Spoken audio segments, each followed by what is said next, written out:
What's up, killers? Venom here. I'm up early before the sun rises, and the business of the world is to begin. I find it difficult to concentrate with all the distractions of the masses around me, despite the relative calm of my domicile. It's almost as the psychic energy of the average vapid person is actively dragging me down. But here is the question. Why is that? Why is it that I have to wait until the wee hours of the day to write and speak to you all? The answer is simple. I'm a sane man in an insane world. One of few well, and a lad affected by a plague of mental and spiritual disease. You wonder why I would say this, but ain't it obvious to us all? Actually, it isn't. Some of you listening may be the heathen, the mass, the normie. If that's the case, it would be better for all of us for you to leave. You lack the strength to contemplate on the matters of your own existence. You are not worthy of discussing the plight of whole nations and people. Go watch another makeup tutorial, or surrender yourself to another TikTok trend. It better fits your nature. To those still remaining, let us discuss the nature of this disease. We have all heard the term of NPC, non-player character, a pure construct in the game with a pre-programmed set of actions.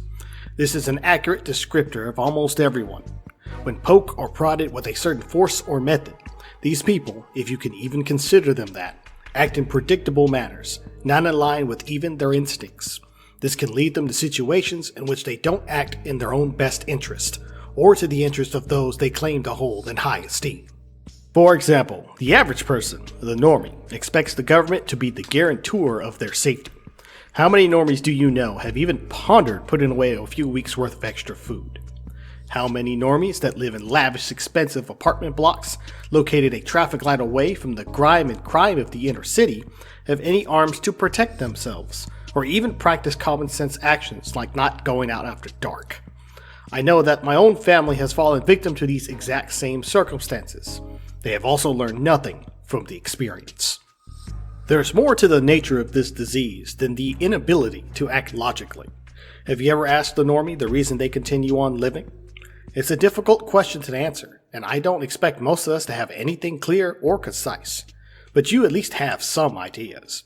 However, the normie will look you dead in the eyes, showing the emptiness of their soul, and exclaim with glee, "They don't know," or give you some answers along the lines of, "I live for pleasure." To anyone with half a brain, you know that such a purpose in life can only lead to despair. The epidemic of substance abuse is telling. Why should we deal with our natural instincts to find a meaning to our lives when we can drown them out with alcohol and Xanax?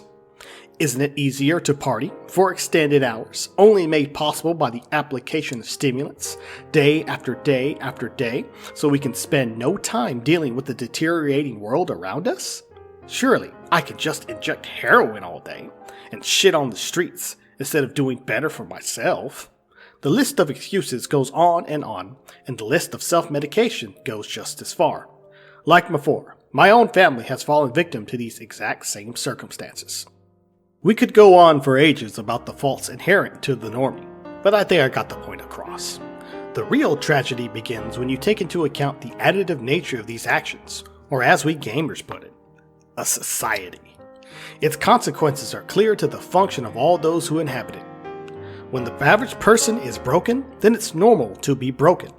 And since it's in the nature of broken people to make broken things, it is only logical to conclude that society itself would be broken. You wonder why girls want to be boys, and why the downtrodden pledge their allegiance to the very people who wish to keep them there. Wonder no more. In the past, the definition of insanity went something like this. It was to act differently to the baseline set by the society around you. By this definition, we would be considered insane. But what happens when the inmates gain control of the asylum? Did their illness suddenly disappear because they were the baseline? The answer is obviously no. They still fling their shit and see demons where there are none. A better definition is in order, and it was probably some hard-working farmer in the middle of Kansas that came up with it. The best definition of insanity is doing the same thing over and over and expecting a different outcome. With this in hand, we can say with confidence that it is, indeed, the society that we inhabit that is insane. This realization is pretty heavy, what the weak-willed would term a black pill. Some would say we should just give up, that we should just go full gray man and hide for the rest of our lives. I say nay. This is not living in accordance to God's plan. Whether you believe in the Creator or not, we can't squander this gift on merely ourselves. There's hope for change, and we have the tools to do it. We understand that the nature of society is dictated by the actions of those who call it home, for better or for worse. If we are to take action today, then we can at least fight for a better future for all of those we love. I hold love not only for my friends and family of today, but for all who descend from me for time eternal. By the law of averages, there are some not so badly damaged to not be salvageable. If we are to repair our world, then we must actively take in the wounded. We are to heal them and lead them back into the fray with the same fire in our own hearts. This great task won't be something we accomplish overnight. It will be a vicious battle for the long term, for as long as the threat of falling into madness still lingers. So be prepared. Don't be discouraged in slow progress when we're merely taking the first steps. I must conclude here. The sun is beginning to rise, and the normies, the sick ones, are beginning to stir. I'll set my fellow man free, one day at a time. Venom out.